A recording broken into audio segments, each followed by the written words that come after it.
Okay, so a couple of you had expressed your thoughts that maybe this figure, this Damtoys Godfather, the formal version, would look better standing up.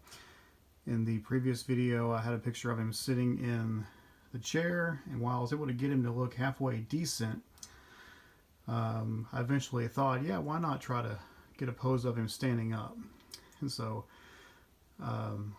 was away for the weekend for Easter, but just got in a little bit and started a little bit ago and started messing with this guy.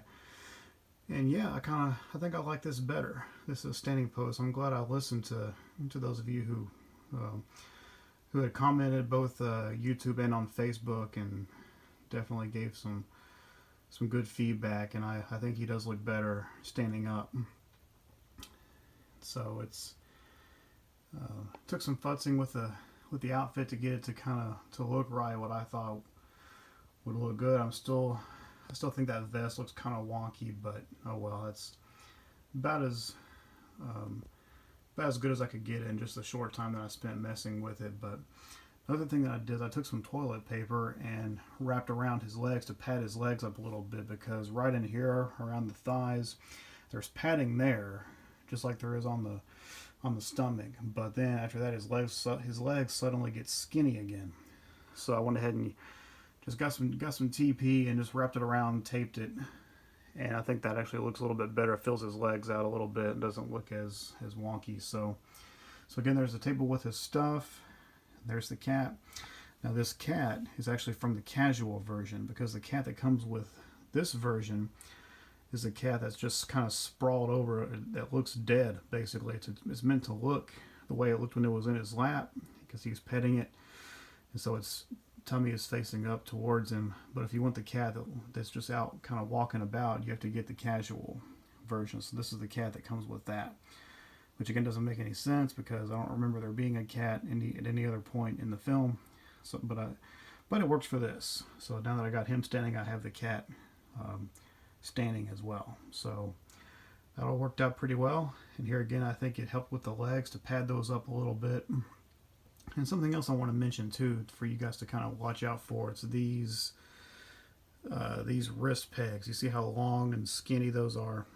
Well, whenever you swap out the hands on either one of these figures, you want to watch out for that, because these go really deeply back into the wrist, and the holes in the hands are very small, and so the peg fits in there really tightly. So like if I wanted to get this peg out of this hand, I would either have to use just pull it with my teeth, or use a pair of pliers or something like that. You can't hardly just pull it out with your hands.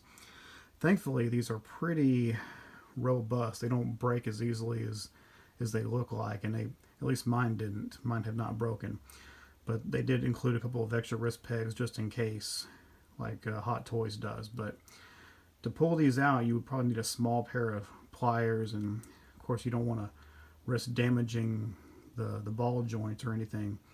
I know sometimes what I do when I'm worried about that is I'll just get like an old rag or something and use it and kind of wrap it around the ball joint, and then I'll take the needle nose pliers, and just using the old rag as a cushion, I'll clamp it around that and pull it out. And so I had to do that with the hands on this guy. I went ahead and swapped out this hand, the gesturing hand, with the open hand that I now have in his pocket. So and I didn't bother wrapping a towel around it. I just went ahead and used a pair of small needle nose pliers, just grabbed it and pulled it out. It didn't really damage anything. But if you're worried about that, that's something I've done in the past with other figures that has worked. But so you want to be careful dealing with these pegs, and you also might want to consider taking like a sharp object or something, and like a long like sharp screw or something, and maybe hollowing out these hands a little bit so that the hole down inside the hand is a little bit bigger, and so these pegs can then pop out and back in a little bit easier, because the way these come is just way too snug of a fit. And so I went ahead and took this hand from the casual version just to kind of show you an example. But getting this peg out of this hand is way more difficult than it should be, and I'm always worried that I'm going to break the peg. So something else to keep in mind with both of these figures. But yeah, anyway, just want to show you guys real quick. This is what he looks like in a standing pose, and I like it. I think that's the way, that might be the way I actually leave it from this point. So I'll do another video here soon on the casual version. I'm going to start kind of working on that, different poses on that next. So thank you all very much, and I'll see you in the next one.